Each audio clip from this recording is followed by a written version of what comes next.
Muy buen día. Tenemos hoy la liturgia de la palabra del día Jueves Santo. Y es un día especial porque inicia lo que se conoce como el Triduo Pascual, que implica el jueves, viernes y el sábado, terminando con la vigilia pascual el día sábado. Por eso estas liturgias del Triduo Pascual son muy solemnes y muy ricas porque implica todo el misterio pascual, ¿no? El misterio de nuestro Señor Jesucristo. Y marca un hito en la historia de la salvación humana. Por eso vamos a detenernos un poco en este día. Primero porque este día no es como habitual, ¿no? No se celebra la misa por la mañana, como de costumbre, temprano, sino que hoy se celebra lo que se llama la misa crismal, que la celebra el obispo en cada diócesis con sus sacerdotes y con el objetivo de bendecir los óleos, ¿no? El óleo, por ejemplo, de los enfermos, que se bendice hoy, el óleo de los catecúmenos y la consagración del crisma, el santo crisma, ¿no? Para todos los sacramentos. Entonces, es una liturgia muy rica en contenido, en palabras, en signos, en símbolos, en gestos, y particularmente esta misa, ¿no? La misa crismal que celebra por la mañana, normalmente a las 9 de la mañana, el obispo en cada diócesis realiza lo que se conoce como la renovación de las promesas sacerdotales, ya que celebra o concelebra realmente con todos los sacerdotes de la diócesis. Entonces se realiza este hermoso rito, ¿no? De la renovación. Bueno, en la tarde se celebra la misa de la Cena del Señor y es una liturgia también, como les decía, bastante rica porque suceden varias cosas, como veremos a continuación, ¿no? Entonces, vamos rápidamente a nuestro misal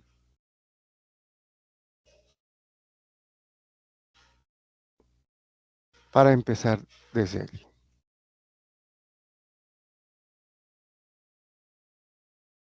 Bueno, ya tenemos el texto del Jueves Santo en la Cena del Señor, ¿no? Esta es precisamente la liturgia que vamos a leer hoy, ¿no? La que tendrá lugar por la tarde, a las 3 de la tarde. Bueno, les decía entonces que este día se realiza también eh, el rito del lavatorio de los pies, ¿no? De los apóstoles. También se realiza la renovación de las promesas bautismales. Y obviamente la liturgia eucarística es especial porque hoy se hace la reserva en el sagrario para el día viernes, ¿no? Porque el día viernes no se consagra, ¿no? No hay consagración. Y se comulga con las formas que se han reservado el día jueves, o sea, hoy. También se hace este día la visita también tradicional, ¿no? Que se hace especialmente aquí en la ciudad de Pasto, muy popular, ¿no? La visita a los templos y a las iglesias, ¿no? Que se llama, culturalmente se llama la visita a los monumentos. Bueno, con toda una serie pues de devociones como el rezo del Santo Rosario, la coronilla de la Divina Misericordia, entre otros, ¿no? Entre muchos otros, que la cultura pues religiosa eh, de nuestra ciudad, ¿no? Y de prácticamente todo Colombia. Y por qué no decirlo de Sudamérica, ¿no? Que es un continente netamente católico. Bueno, entonces vamos a empezar con la primera lectura.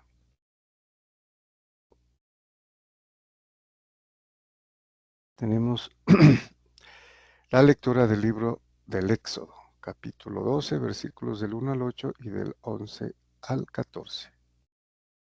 Bueno, es un pasaje bastante conocido, ¿no? Porque se ve en esta época y en algunas otras ocasiones también, litúrgicas. Bueno, nos dice el libro del Éxodo. En aquellos días dijo el Señor a Moisés y a Aarón en la tierra de Egipto: Este mes será para ustedes el principal de los meses. Será para ustedes el primer mes del año. Bueno, hay que recordar contextualmente que los israelitas están a punto de salir, ¿no? Ya sean Egipto, pues ha sufrido las 10 plagas y la última, que es la muerte de los primogénitos, va a suceder, ¿no? Por eso eh, el Señor Dios les dice a Moisés y a Aarón que estén listos, ¿no? Pues ese es el primer día del año. Bueno, continúa. Digan a toda la asamblea de los hijos de Israel: el 10 de este mes, cada uno procurará un animal para su familia, uno por casa.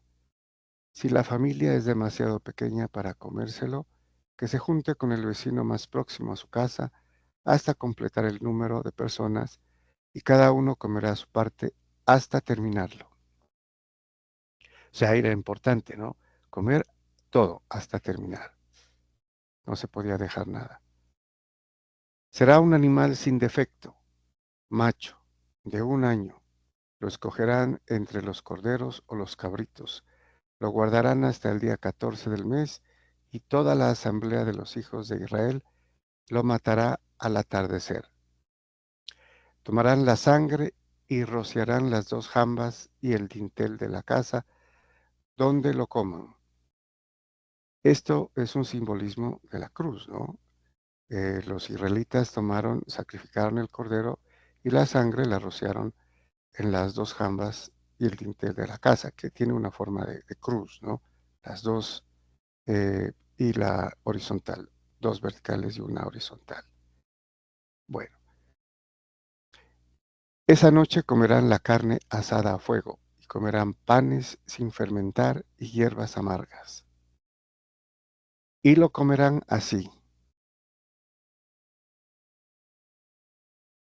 la cintura ceñida, las sandalias en los pies, un bastón en la mano, y se lo comerán a toda prisa, porque es la Pascua, el paso del Señor. Bueno, aquí tenemos etimológicamente el significado, ¿no? O el origen de Pascua. Se llama Pascua, como lo veremos inmediatamente, porque el Señor pasará, ¿no? Dice, pasará y saltará los hogares y las casas donde esté la sangre que se ha untado, ¿no? Del cordero, y se salvarán de esa manera, ¿no? Los primogénitos de las familias israelitas, y solo sufrirán el estrago los primogénitos de los egipcios. Y continúa: yo pasaré esta noche por la tierra de Egipto y heriré a todos los primogénitos de la tierra de Egipto, desde los hombres hasta los ganados, y me tomaré justicia de todos los dioses de Egipto. Yo, el Señor. La sangre será señal de ustedes en las casas donde habitan. Cuando yo vea la sangre, pasaré de largo ante ustedes y no habrá entre ustedes plaga exterminadora cuando yo hiera a la tierra de Egipto. Este día será memorable para ustedes. En él celebrarán la fiesta en honor del Señor. De generación en generación, como ley perpetua, lo festejarán. Bueno, entonces este es cómo se celebró la primera Pascua en la salida del, del pueblo de Israel de Egipto, ¿no? Muy bien. Y es lo que eh, se celebra, ¿no? Como memorial en cada misa en la Eucaristía.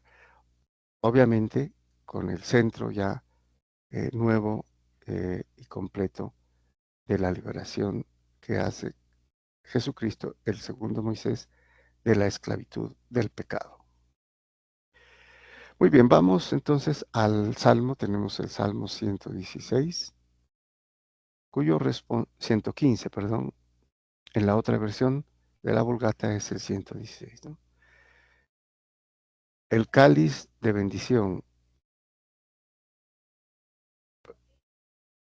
perdón, el cáliz de la bendición es comunión de la sangre de Cristo.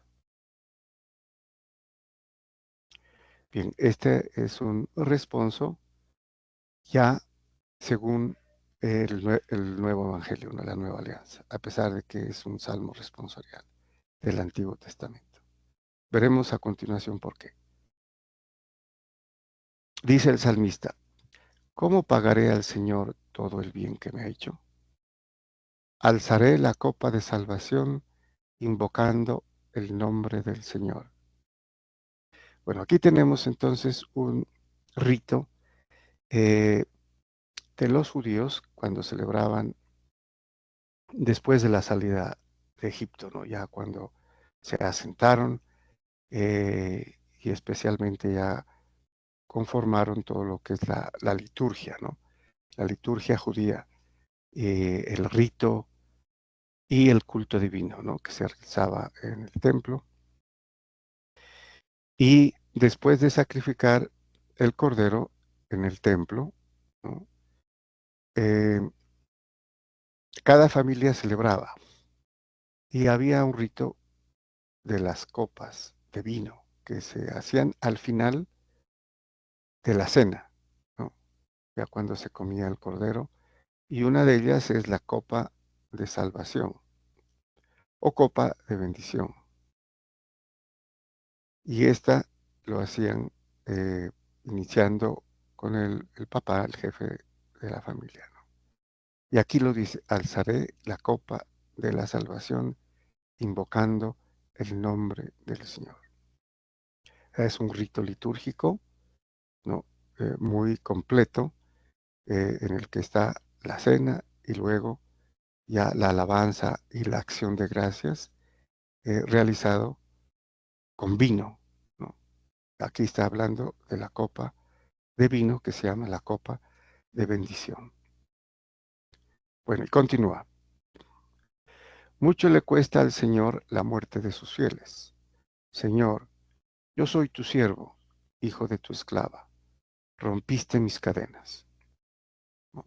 Bueno, es una alta referencia a la liberación de la esclavitud y del pecado. Te ofreceré un sacrificio de alabanza invocando el nombre del Señor. Aquí vuelve a eh, realizarse, ¿no? Textualmente y en el rito se realizaba esto como parte de la liturgia, ¿no? Judía. Y entonces se ofrecía un sacrificio de alabanza, que es el sacrificio de acción de gracias, también llamado sacrificio de paz, porque no involucraba el sacrificio cruento, ¿no? Y se invocaba el nombre del Señor, acompañado con panes ácimos que se comían panes sin levadura que se ofrecían como parte del rito y del sacrificio, y se cantaban, ¿no?, salmos y antífonas. Y termina diciendo, cumpliré al Señor mis votos en presencia de todo el pueblo. O sea que con este salmo tenemos ya un poco más la idea de que la liturgia judía que se realizaba en la antigua alianza, en el Antiguo Testamento, es figura de lo que la Iglesia Católica realiza, ¿no? Plenamente, perfectamente en la Eucaristía, ¿no?, en el contexto de la misa. Muy bien, vamos a la segunda lectura. Tenemos la lectura de la primera carta del apóstol San Pablo a los Corintios, capítulo 11, versículos del 23 al 26. También va a estar relacionada con la liturgia de la Eucaristía, ¿no?, y con mucha relación con la Pascua, ¿no?, que viene de los judíos. Bueno, nos dice San Pablo, hermanos, yo he recibido una tradición que procede del Señor, que a mi vez les he transmitido, que el Señor Jesús, en la noche en que iba a ser entregado, tomó pan y pronunciando la acción de gracias, lo partió y dijo. Bueno, ahí nos detenemos un momentico y explicamos algo al comienzo, ¿no? San Pablo dice, yo he recibido una tradición, ¿no? La tradición apostólica se refiere aquí, porque él lo aprendió de los apóstoles. Él no estuvo presente en la cena del Señor, ¿no? Cuando el Señor, como buen judío, comió la Pascua con sus apóstoles, pero luego instituyó la Eucaristía, ¿no?, que veremos luego en el Evangelio. Lo que quiero apuntar aquí es que San Pablo utiliza el término tradición, que es paradosis, ¿no? Paradosis es la tradición apostólica, que es uno de los elementos que hace posible en la Iglesia Católica la transmisión, ¿no?, oral, tradición apostólica. Las verdades transmitidas desde Jesucristo a sus apóstoles, Él es la fuente, y los apóstoles luego a los demás, ¿no? Y San Pablo recibió de los apóstoles esta tradición y dice que procede del Señor, ¿no?, que ellos fueron testigos, los apóstoles, de lo que realizó el Señor en la cena, en la última cena. Entonces podemos repetirlo, ¿no? Dice, hermanos, yo he recibido una tradición que procede del Señor y que a mi vez he transmitido, o sea, que Él sigue transmitiendo esa tradición, ¿no? De Cristo a los apóstoles, de los apóstoles a San Pablo, ¿no?, y a los demás, y San Pablo transmite a los primeros cristianos. Que el Señor Jesús, en la noche en que iba a ser entregado, tomó pan y pronunciando la acción de gracias, lo partió y dijo,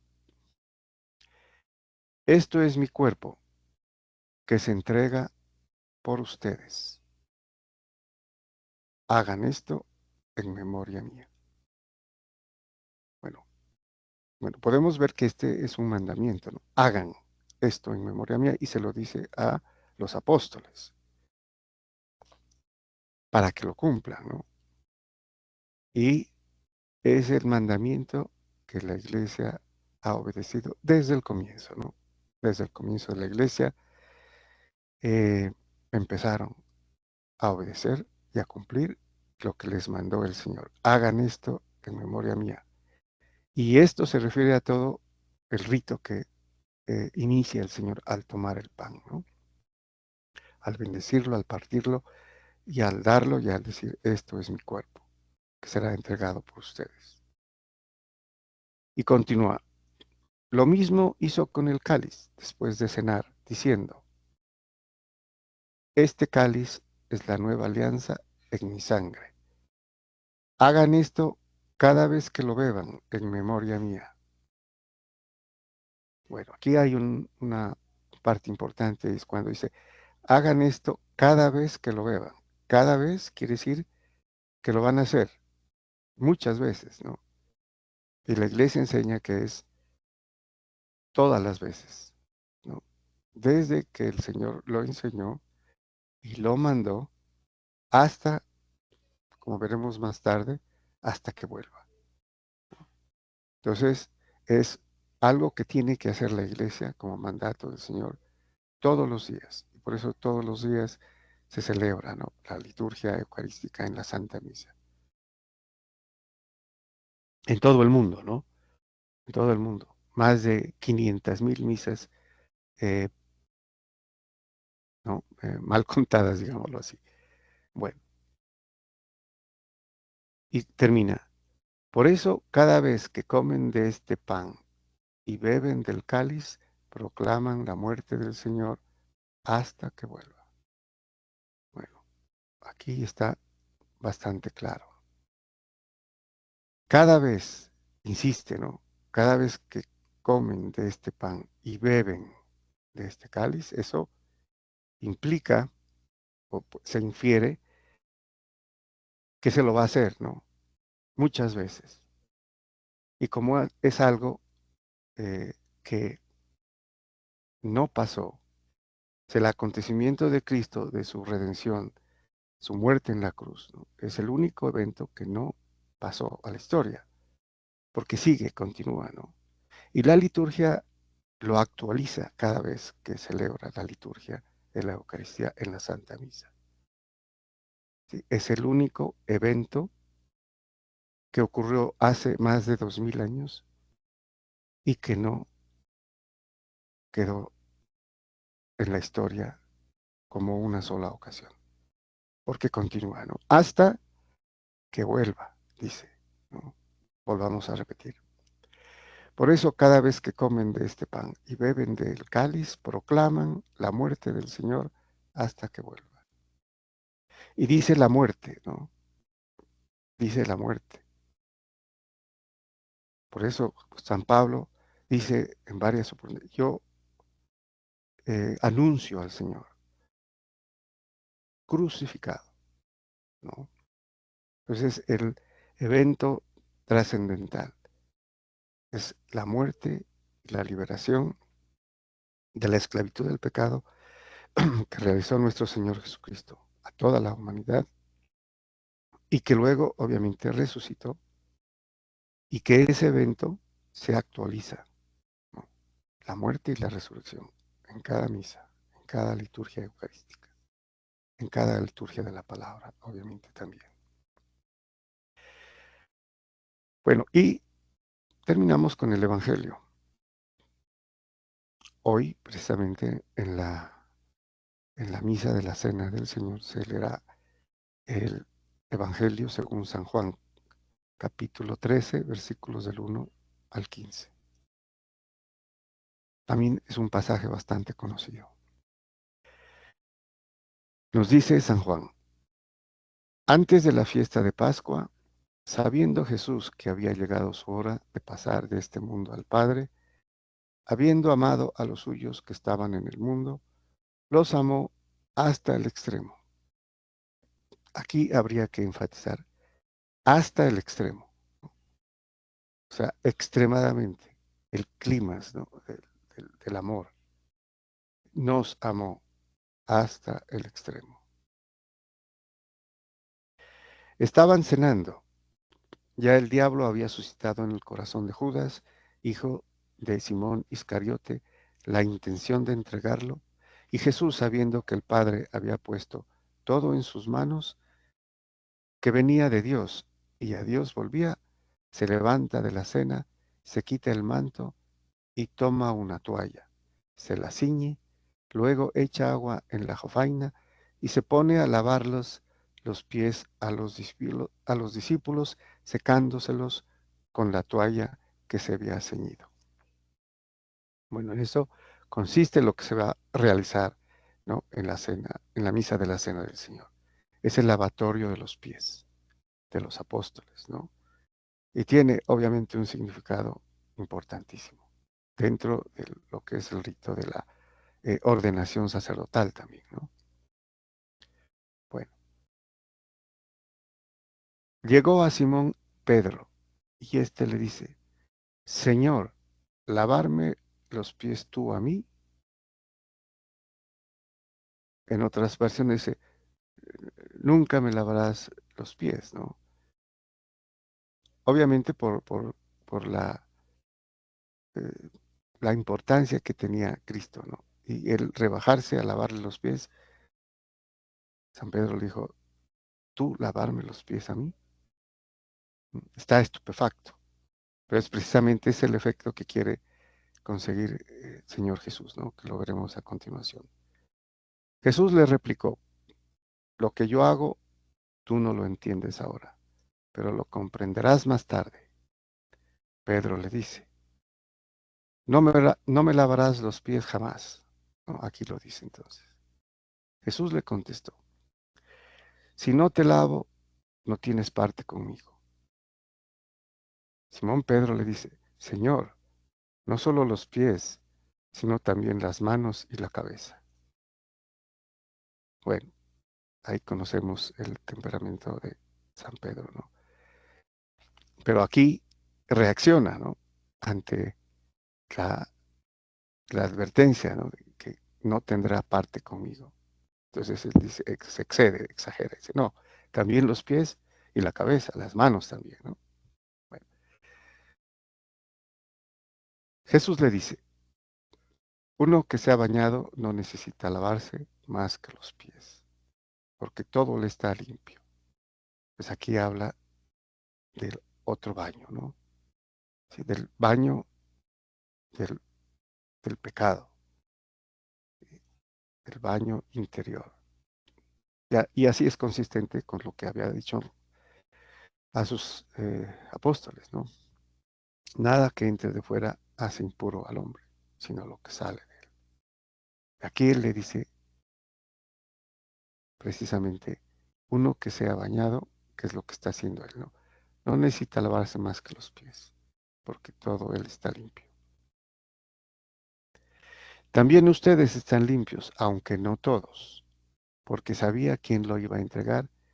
Por eso dijo, no todos están limpios. Cuando acabó de lavarle los pies, tomó el manto, se lo puso otra vez y les dijo, ¿comprenden lo que he hecho con ustedes?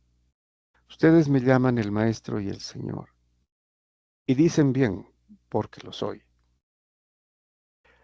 Pues si el Maestro y el Señor les ha lavado los pies, también ustedes deben lavarse los pies unos a otros. Les he dado ejemplo para que lo que yo he hecho con ustedes también lo hagan. Si el Señor Dios hace esto con sus apóstoles, ¿no? Lavarles los pies, es para que ellos entiendan que ellos mismos inclusive tienen que lavarse los pies unos a otros. Los apóstoles, ¿no? Que son ya los sacerdotes. Todo este rito de la cena del Señor es precisamente el sacerdocio, ¿no? Cómo los inviste, los ordena sus sacerdotes, ¿no? Para que ellos continúen lo que instituyó la cena del Señor, la Eucaristía.